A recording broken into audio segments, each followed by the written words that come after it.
Welcome to my podcast.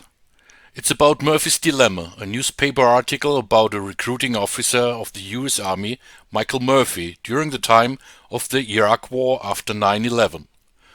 The podcast will be in English as I invited my brother-in-law Bill to join and exchange his point of view for being soldier and working for the US Army in social fields later on until his retirement. In a short summary of the text, Michael Murphy is stationed in Buffalo as a recruiting officer. The pressure is high on him as he needs numbers of new recruits so he can get his promotion to be transferred to his beloved place in Germany. Not regarding what kind of future he is selling to the young boys and girls, he reaches his goal, but 3 weeks after his arrival in Germany, he received the order also to go for Iraq War. With his experience over the next 11 months at war, he returns to his paradise in Schweinfurt, traumatized. What Murphy had, he had a chance when he recruits a lot of soldiers, he gets promoted, and but if he doesn't recruit enough soldiers, he doesn't get promoted. And at the moment where he was like in this tunnel, like you said, with all the pressure, he had to get soldiers, soldiers, soldiers. It didn't come to my mind that he had a dilemma. He had a hell of a work to get people to join the army, but no regrets or no nothing. Not seeing that the situation is bad for them. So I never found a point in the whole story where there was a dilemma. It was ironic. At the end, it was very ironic that he had everything he wanted. He reached his place in Schweinfurt, yeah, and Yeah, but he was a wreck. He was a wreck, yeah. yeah. So that was ironic, but I never saw the point of the dilemma of his dilemma. Okay, I'll have to think about that uh, because there were other things that were not really talked about that are problems for recruiters. I alluded to it a little bit talking about the cost to families. There, one of them, well, he lived right across the hall from me, and he had a girlfriend that he met through recruiting.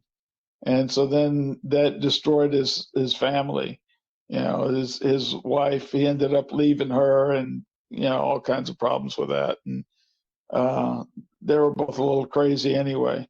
So, but so that's maybe part of it, is that you have to do this good job so that you, or do a good job, but it requires so many uh, hours away from your family, and you begin to lose touch with your family.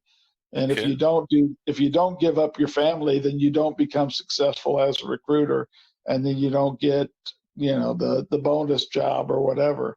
So Okay. It almost sounds like the death of the salesman, you know? yeah. Well, that's basically what a recruiter is. He's a used car salesman, Yeah. and he has to tell you how wonderful this used car is, and tell you all the fine points, and not tell you any of the bad stuff, and then get you to sign on the dotted line, and you're out the door, and he's on to the next, and he doesn't care that the car crashed as soon as or Mm. it broke down as soon as it left the facility, and you come back and talk to him, and he's like, you Oh, have to go boy. like somebody else. Yeah, I only sell cars, I don't fix them. Go Uh, see the guy there in the mechanic shop. Maybe he can help you. So it's yeah, that's a crappy job. One time I got sent a piece of paper, a little postcard that said, "Do you want to be a recruiter? Yes or no?" And I tore it up into little tiny pieces and threw it in the trash. Because even you write no, they say, "Oh, we got one, we got one." He answered the letter.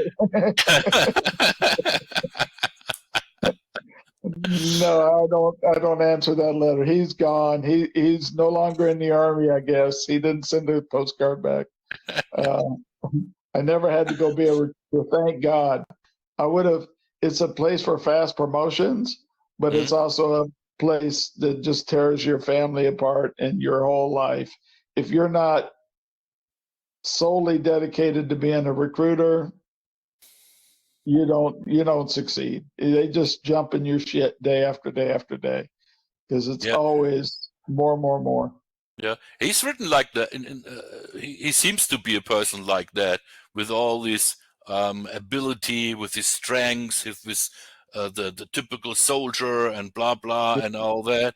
And at the end, um, when he came back from the war and with his traumata, he was really broken at that point, where I think he also did not know what he was selling. You know, he had Yeah, this yeah, idea of some pictures, which was we need you for the US Army, you know, and this is gonna be a good program, and this will help you lose weight. Well, the boy lost all his weight, but it is like he had also his world figured out and totally broken into small puzzles when he was at the war, then to see that things are totally different. well, it's like in many, I don't know, police procedural movies or whatever. You see the young policeman who's just been out of the academy, and been maybe in a police force for a year, and somebody comes to shoot him, which is, some people go for their whole career and never take out their gun, but now he finds himself, in a dark alley and somebody is shooting a gun, so he pulls out his gun and he's right there, and he has to think, do I really want to shoot this guy? Mm, And it's I thought this was what I wanted. I thought I would have no problem with this. I could do this easy. It's just kill another person or he's going to kill me. But now I don't want to, and so that, I mean, I'm sure you've seen, shows or something like that, yeah, or sure. heard Yeah, yeah. that. And I think it's the same thing with soldiers. There's all the talk of bravado and, yeah, I'll go over there and kick their ass. We'll kill a lot of people. I don't give a shit.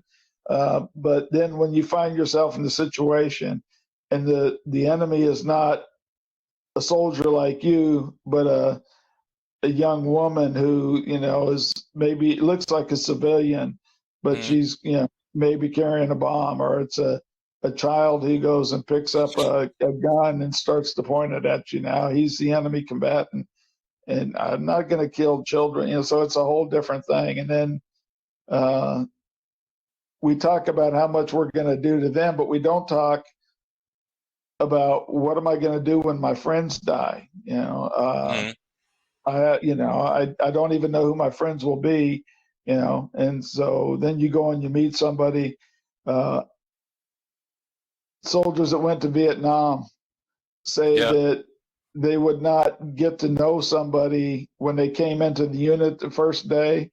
They would wait until they had been there maybe 3 months before they would start to talk to that person. And that was because they didn't trust this person to be smart enough to stay alive.